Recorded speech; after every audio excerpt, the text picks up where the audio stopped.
اللہ اکبر سبحان اللہ الحمدللہ استغفر اللہ نحمدہ و نصلی علی رسولہ الکریم اما بعد اعوذ باللہ من الشیطان الرجیم بسم اللہ الرحمن الرحیم۔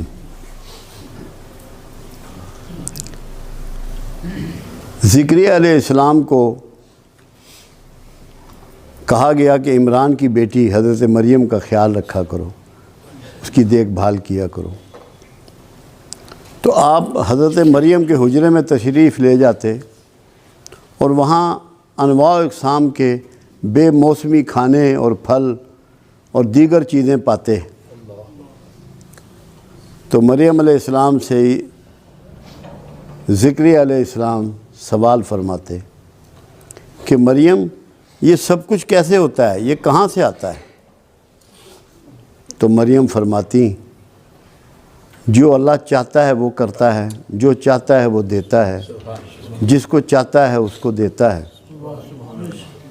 تو یہ رحمت کا نزول جب وہاں ہو رہا تھا تو زکریا علیہ السلام نے بیٹے کی پیدائش کی دعا اسی مقام پہ کھڑے ہو کے کی جہاں یہ رحمت اللہ کی برس رہی تھی۔ اور یحییٰ علیہ السلام جو پیدا ہوئے، پھر پروردگار عالم نے قرآن میں انہوں نے کہا کہ 3 دن تو بات نہ کر سکے گا، یہ علامت ہوگی اس بات کی کہ تیری دعا قبول ہو گئی۔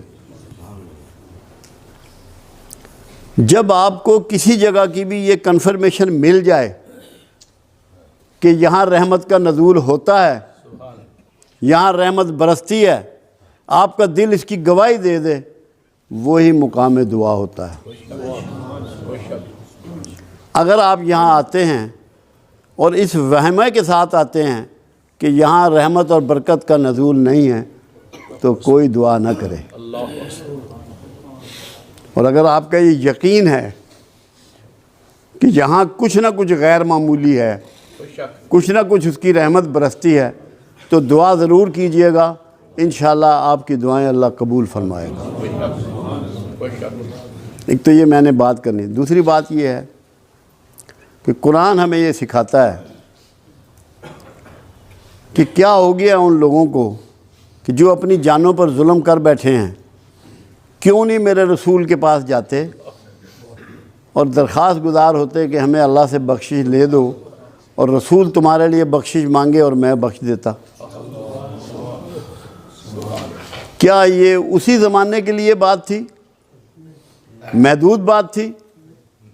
یہ قیامت تک کے لیے ہے، کیونکہ جب قرآن میں مینشن ہو گئی، قرآن کی بات، قرآن کا رول بعد از قیامت بھی ہے، یہ ہمیشہ کے لیے معاملہ طے ہو گیا۔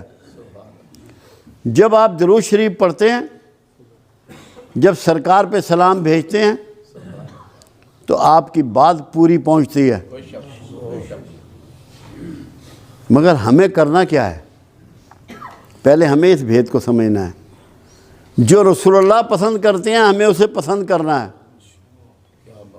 جو رسول اللہ ناپسند کرتے ہیں ہمیں اسے ناپسند کرنا ہے۔ خالی کھلی کام نہیں چلے گا کہ آپ یہ سمجھیں کہ بس آپ کی دعائیں قبول ہو جائیں گی، آپ کی بخشش ہو جائے گی۔ آپ کو رسول اللہ کے گروہ میں شامل ہونا پڑے گا۔ معافی لینے کے لیے کچھ طریقے آپ کو بدلنے پڑیں گے۔ حالانکہ اللہ کے حبیب صلی اللہ علیہ وسلم نے اس کی نشاندہی فرما دی کہ ایک ایسا زمانہ آئے گا، لوگوں نے نہ مجھے دیکھا ہوگا نہ میری آواز کو سنا ہوگا، مگر مجھ سے محبت کرتے ہوں گے۔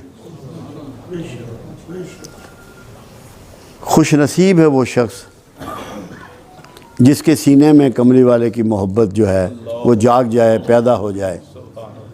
یہ اللہ کی مہر کے بغیر نہیں ہو سکتی، یہ ممکن نہیں ہے۔ تو جب اللہ یہ مہر کر دے اور یہ پیدا ہو جائے تو اس کا مطلب یہ ہے کہ بات جو ہے وہ بن جانی ہے۔ اب دیکھنا یہ ہے کہ ہم زیادہ وہ کام کرتے ہیں جو رسول اللہ کو پسند نہیں ہے۔ غصہ ہے، نفرت ہے، حسد ہے، ضد ہے، دشمنی ہے، عصبیت ہے، منافقت ہے، جھوٹ ہے۔ کیا یہ چیزیں عمل میں لانے کے باوجود آپ سمجھتے ہیں کہ آپ کا رسول اللہ سے گہرا تعلق ہے، پیار کا تعلق ہے؟ محبت کا تعلق ہے یا اپنے آپ کو دھوکہ دے رہے ہیں؟ آپ کو سچائی اپنانی پڑے گی، محبت اپنانی پڑے گی، شرافت اپنانی پڑے گی، پاکیزگی اختیار کرنی پڑے گی، یہ آپ کو چینج کرنا پڑے گا۔ اب آپ دیکھیے کہ کچھ لوگ آپ کے پاس آئے اور انہوں نے کہا کہ رسول اللہ صلی اللہ علیہ وسلم، ہم جب آپ کے پاس آتے ہیں تو جو اصحاب صفہ آپ کے پاس بیٹھے ہوتے ہیں ان کی جوئیں ہمیں چڑھ جاتی ہیں، ان کی جوئیں ہمیں چڑھ جاتی ہیں، ہمارے لیے ملاقات کا ٹائم کچھ الگ کر دیجئے۔ میرے آقا کو تکلیف بہت پہنچی، انتہائی ذوق پہنچا۔ آپ نے ان کے لیے نہ کوئی ٹائم مقرر کیا، نہ اس بات کا جواب دیا، خاموش ہو گئے۔ مگر اس دن آپ نے ایک دعا فرمائی، اے اللہ، یہ میرے آقا کی دعا ہے، مجھے مسکینوں میں رکھ، انہی میں مارنا اور انہی میں اٹھانا۔ اب یہ آپ لوگوں کے لیے ہے آج۔ اگر آپ کو مسکین برا لگتا ہے، آپ کا کملی والے سے تعلق نہیں ہے۔ مسکینوں کو اپنا لو، دھتکارو مت، گندے کپڑے والے کو اپنے سے دور مت کرو، کمزور حیثیت کے آدمی سے نفرت مت کرو۔ اگر چاہتے ہو کہ تمہیں کملی والے سے فیض ملے، تمہیں اس کی شفاعت نصیب ہو، تو سوچ کو بدلو، یہ ارادہ کر لو کہ مسکینوں میں رہنا چاہتے ہیں میرے آقا، مسکینوں میں مرنا چاہتے ہیں، مسکینوں میں اٹھنا چاہتے ہیں۔ ہم کہاں کھڑے ہیں؟ ہم کہاں کھڑے ہیں؟ ہم کیا کر رہے ہیں؟ کیونکہ بہت زیادہ دعویٰ پورے معاشرے میں بکھرا ہوا ہے۔ ہر کوئی یہ سمجھتا ہے کہ میں رسول اللہ سے محبت کرتا ہوں، میں رسول اللہ سے عشق کرتا ہوں، مگر کیا اس کے رویے سے یہ باتیں چھلکتی ہیں؟ یہ احساس ہوتا ہے کہ میں کیا کر رہا ہوں، مجھے کیا کرنا چاہیے؟ اپنے سوچ کو بدلنا ہے۔ یہاں آنے کا آپ کا مقصد ہی یہ ہے، یہاں بنیادی طور پہ ہمارا سکول آف تھاٹ جو ہے وہ تصوف ہے، جو تمام اولیاء اعظام کا سلسلہ چلا آ رہا ہے، نسل در نسل چلا آ رہا ہے۔ وہ صفائی قلب کو بلیو کرتا ہے، اپنے اندر کی صفائی اس کا منشور ہے، اس کا ماٹو ہے۔ غصہ موجود ہے، نفرت موجود ہے، شدت موجود ہے، اور پھر بھی اندر محبت ہے تو کیسے ہوگی؟ محبت درد کے بغیر نہیں ہو سکتی۔ جب اللہ کے رسول صلی اللہ علیہ وسلم راتوں کے کھڑا ہو کے امت کی بخشش کی دعائیں کرتے ہیں، امت کی عافیت کی دعائیں کرتے ہیں، امت کی مغفرت کی دعائیں کرتے ہیں، کیا یہ بغیر درد کے ہے؟ کیا سینے میں سے دعا نکلتی ہے بغیر درد کے کسی کے لیے؟ کیا یہ ممکن ہے؟ کیا ڈرامہ کیا جا سکتا ہے؟ اس درد کو اپنانا ہے۔ میں آپ کو یقین دلاتا ہوں، اگر آپ کے اندر تھوڑا سا بھی درد پیدا ہو گیا، ہم قیامت کے قریب کے زمانے میں ہیں، سرکار سے دوری کے زمانے میں ہیں، تو تھوڑا سا بھی آج کا جو درد ہے نا، وہ آپ کی کائنات کو بدل ڈالے گا۔ اس کی ابتدا آپ نے اس طرح کرنی ہے کہ آج سے، ابھی سے مسکینوں کو چھاتی سے لگانا ہے، اور اس لیے لگانا ہے کہ یہ آقا کی پسند ہے۔ مسکین سرکار کی پسند ہے، جو سرکار کی پسند ہے وہ میری پسند ہے، یہ بنا لینا ہے اس کو۔ اگر یہ بن گیا، باخدا آپ سب کامیاب ہو جاؤ گے۔ میں اللہ کو گواہ کر کے کہہ رہا ہوں کہ آپ کامیاب ہو جاؤ۔ میں یہی تڑپتا رہتا ہوں، یہی سوچتا رہتا ہوں، دن میں بھی یہی غور کرتا رہتا ہوں کہ کس طریقے سے، دیکھیں آج سے 40 سال پیچھے جائیں، 50 سال پیچھے جائیں، ہمارے پاس اسباب بہت کم تھے، کسی کے پاس اسباب نہیں تھے اتنے، ہم سب ایک جیسے حالات کے لوگ ہیں، مگر وقت کے ساتھ ساتھ اسباب بہت بڑھ گئے، مگر اخلاق بہت گر گیا، ہم گھاٹے کے سوداگر ہو گئے، ہم گھاٹے کے سوداگر ہو گئے، کیونکہ اخلاق ہم نے کھو دیا، سامان ہم نے پا لیا۔ اللہ کے رسول نے سامان کو دھتکار دیا، پیوند والے کپڑے پہنے،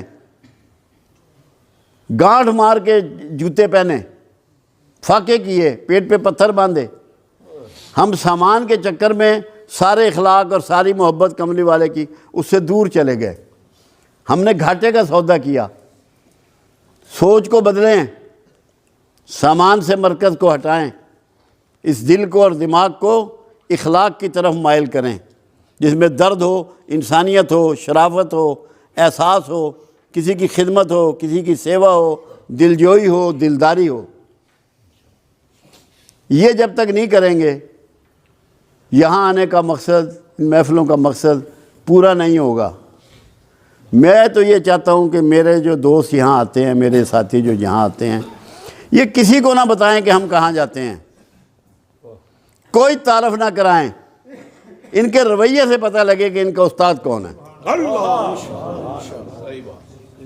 ان کے چلنے سے پتہ لگے، ان کی بات کرنے سے پتہ لگے، ان کے کاروبار کرنے سے پتہ لگے، ان کی نوکری کرنے سے پتہ لگے کہ کہاں بیٹھتے ہیں یہ، کس کے پاس جاتے ہیں، کس سے سیکھتے ہیں۔ اگر یہ نہیں ہے تو میں بھی غلطی پہ ہوں اور آپ بھی غلطی پہ ہیں۔ چسکا نہیں لینا، بابا جی نے بڑی گل کی تھی، اس کا کوئی فائدہ نہیں۔ جو آپ کے سینے کو چیر دے، بات وہ ہے، اندر احساس پیدا ہو جائے، اندر جاگ جائے آپ کا، میں پتہ ہو تنہائی میں اسی لیے ظفر صاحب، آج میں ٹیلی فون پہ صبح بات ہو رہی تھی منڈی باؤلدین، کہنے لگے آپ نے جو فارمولہ دیا ہے اس پہ میں غور کرتا ہوں تو حیران رہ جاتا ہوں۔ میں نے تقوی کے لیے ان کو یہ سمجھایا تھا کہ تقوی وہ ہے، متقی وہ ہے جس کی تنہائی پاکیزہ ہے، جس کی تنہائی پاک ہے۔ اگر آپ کی تنہائیوں میں خیالات اچھے نہیں ہیں تو آپ متقی نہیں ہیں۔ تو یہ سمجھنے کی چیزیں ہیں۔ آج میرا دل تھا کہ جتنے دوست آئے ہیں، کوئی بندہ ہم میں سے ایسا نہ ہے جس کے کوئی جسمانی، کوئی نفسیاتی، کوئی معاشرتی، کوئی معاشی، کوئی روحانی مسائل نہ ہوں۔ ایک تو یہ ہم قیامت کے قریب کے زمانے میں ہیں، پھر دین سے بہت دوری ہے، قرآن سے بہت دوری ہے، اچھے لوگوں سے بڑی دوری ہے۔ وہ میاں محمد بخش کا شعر ہے نا، جس کپڑے پھول بدے ہون خوشبو آئے رومالوں۔ وہ سنگت کی بات ہے، پھول جس کپڑے میں بھی لپیٹ جائیں اس کپڑے میں بھی خوشبو بکھر جاتی ہے اور پھیل جاتی ہے۔ ایسے ہی کسی اللہ والے کے ساتھ تعلق جوڑنے سے یہ ہوتا ہے کہ اس کی خوشبو آپ کے سینے میں بس جاتی ہے، آپ میں کچھ نہ کچھ احساس پیدا ہو جاتا ہے، اللہ کا ڈر اور خوف اور کملی والے کی محبت اس میں بیٹھ جاتی ہے آپ کے سینے میں، آپ کے دل و دماغ میں۔ تو میں چاہ رہا تھا کہ میرے جتنے دوست آج آئے ہیں، کیونکہ ایک تو میرا یہ ایمان ہے اور میرا یہ یقین ہے کہ یہاں رحمت برستی ہے۔ کچھ مجھے ایسی احساس بھی تھا کہ جس نے جو دعا مانگنی ہے اپنی، جو اس کے دل میں ہے، جو اس کی آرزو ہے، اس کے معاملات ہیں، خرابی ہے، جو بھی ہے، اللہ کے لیے کوئی کام بڑا نہیں ہوتا۔ ہم یہ سمجھیں نا کہ یہ کام اللہ نہیں کر سکتا، اللہ کے لیے تو ہر کام چھوٹا ہے، ہمارے لیے چھوٹا یا بڑا ہو سکتا ہے۔ اللہ کے لیے کسی کام کی کیا ویلیو، اس نے تو کن کہنا اور کام ہو جانا ہے۔ اس کے لیے میرے ذہن میں آج یہ تھا کہ دعا کریں گے اکٹھے، اور جس جس کے دل میں جو جو آرزو ہے وہ اس کے لیے اپنی دعا مانگ لے گا۔ اس سے پہلے ایک بات بہت ضروری ہے، قرآن حکیم میں یہ بات سمجھائی گئی کہ مشرکین مکہ رسول اللہ صلی اللہ علیہ وسلم کو جب پکارتے تھے تو رانا کہتے تھے، رے عین نون الف، یعنی کہ چرواہا، چرواہا اللہ کے حبیب نے قرآن میں یہ بتایا کہ میرے رسول کو آئندہ سے رانا نہ کہو، اس کو کہو انظرنا۔ لوگوں نے اس کے معنی اور مطلب کو نہیں سمجھا۔ انظرنا کا مطلب ہے کہ آقا نظر کرم ادھر پھیریے، نظر کرم ادھر پھیریے۔ تو آپ نے دعا سے پہلے سب نے انظرنا پڑھنا ہے کہ ہم نے پہلے آقا کو متوجہ کرنا ہے اور پھر اللہ سے مانگنا ہے۔ بات سمجھ میں آئی یا نہیں آئی؟ پہلے پڑھنا ہے انظرنا کہ آقا ادھر نظر کرم پھیر دیجئے، پھر اپنی اپنی دعا جس نے بھی کرنی ہے وہ کر لینی ہے۔